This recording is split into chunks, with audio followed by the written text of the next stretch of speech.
YouTube salute.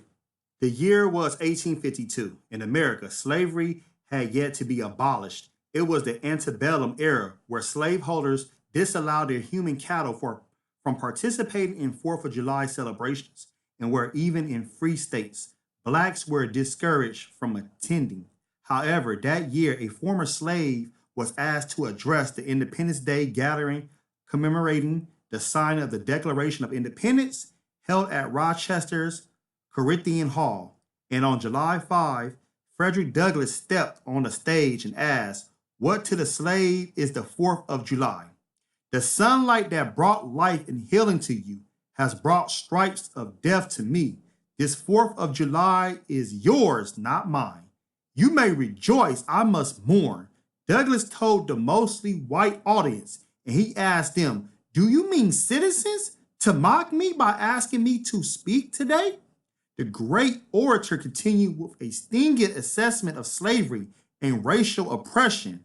"What to the American slave is your 4th of July? I answer, a day that reveals to him more than all other days in the year the gross injustice and cruelty to which he is the constant victim. To him, your celebration is a sham, your boasted liberty, an unholy license, your national greatness, swelling vanity. Your sounds of rejoicing are empty and heartless. Your denunciation of tyrants, brass-fronted impudence.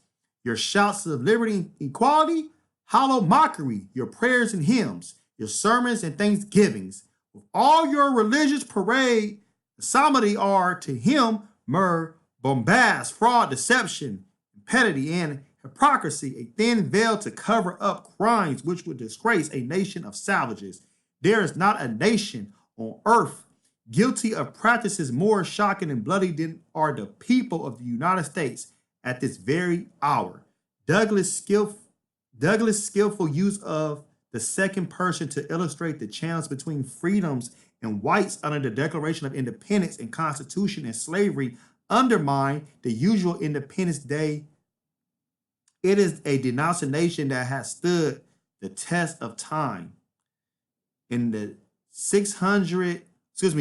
168 years since Douglas delivered this shiny example, oratorical mastery, the speech's compelling argumentation has lost none of its luster.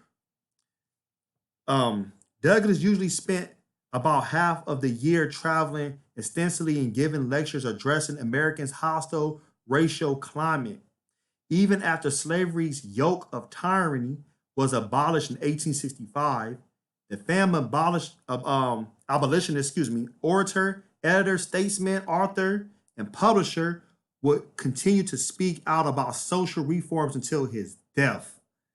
When Douglas spoke, people listened, and over a century and a half later, the power of his words still resonates. In the age of the internet, what to the slave is 4th of July has become an annual summer remembrance to help demonstrate Douglas' oratorical brilliance. Democracy Now!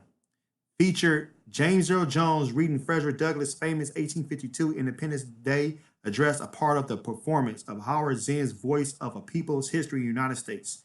You can check that out.